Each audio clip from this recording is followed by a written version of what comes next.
Class 9 6 question देखिए 6.2 exercise का। PQ और RS पैरेलल मिरर्स हैं, प्लेन मिरर्स, और AB क्या है, incident ray on PQ and reflected ray. Then reflected ray तो है मींस इंसिडेंट होने के बाद, बट ये इसके लिए अगेन इंसिडेंट है, किसके लिए, RS के लिए। फिर ये reflected, incidence, reflection, then again reflection. तो प्रूव करना है कि AB parallel to CD।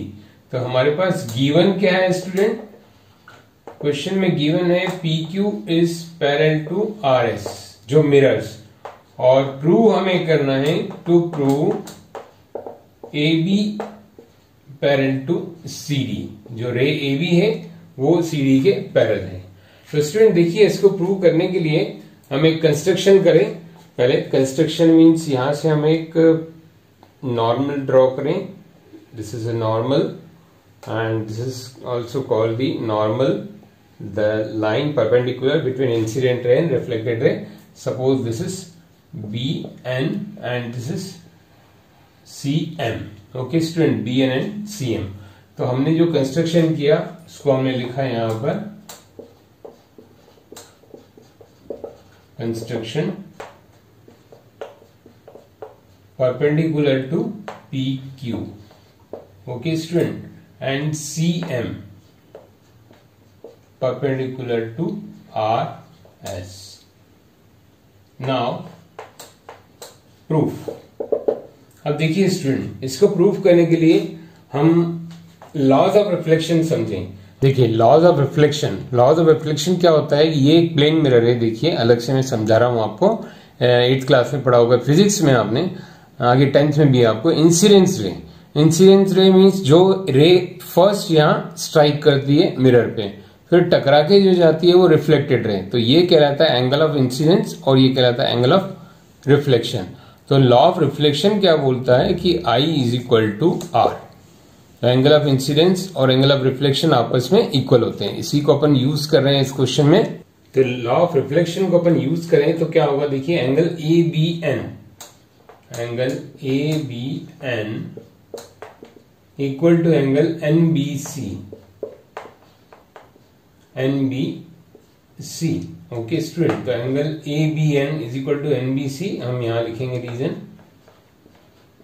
Laws of reflection. Okay student, by the laws of reflection ABN is equal to NBC। तो इनको हम एक एंगल सपोज कर लें X, let the both angles are X. Similarly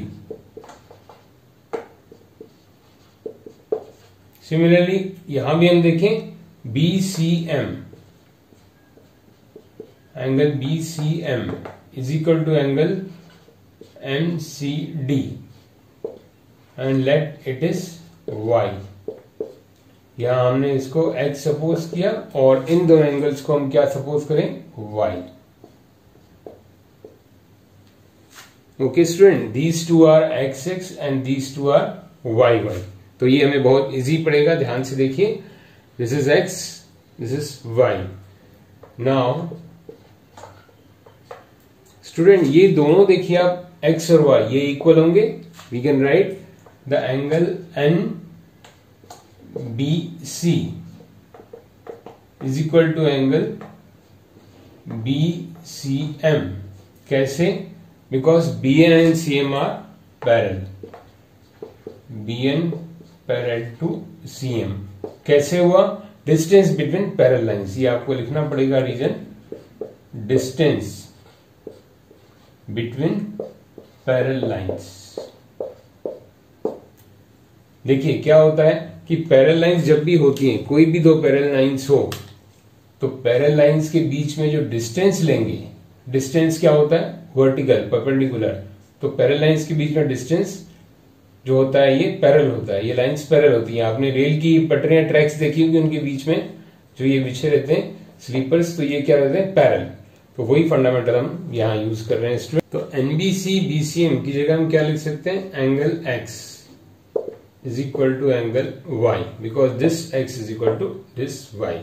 तो अब हम स्टूडेंट देखिए, अगर इसको 2 से मल्टीप्लाई कर दें तो क्या हुआ, 2x is equal to 2y। 2x means क्या हुआ एंगल, देखिए ध्यान से, ए बी सी। तो इन प्लेस ऑफ 2x में लिख रहा हूं एंगल ए बी सी।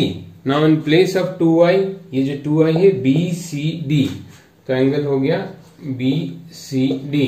देखिए you try to understand this 2x means x और x मिलके ये, और y और y मिलके ये A B C and B C D.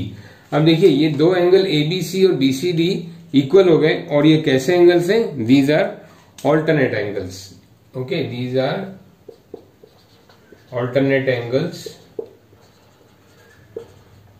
Therefore A B parallel to C D.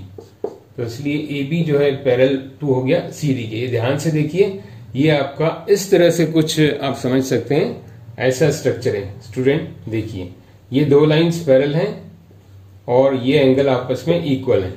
तो मींस अगर लाइंस पैरेलल हैं तो एंगल इक्वल है, और एंगल्स इक्वल है तो लाइंस पैरेलल है। तो ये क्या हो गया? Converse of the alternate angle axiom. A B parallel to C D कैसे हो गया? Because angles are equal. तो हम क्या लिखेंगे? रीजन जरूरी है लिखना student, converse of alternate angle, alternate angle axiom means rule.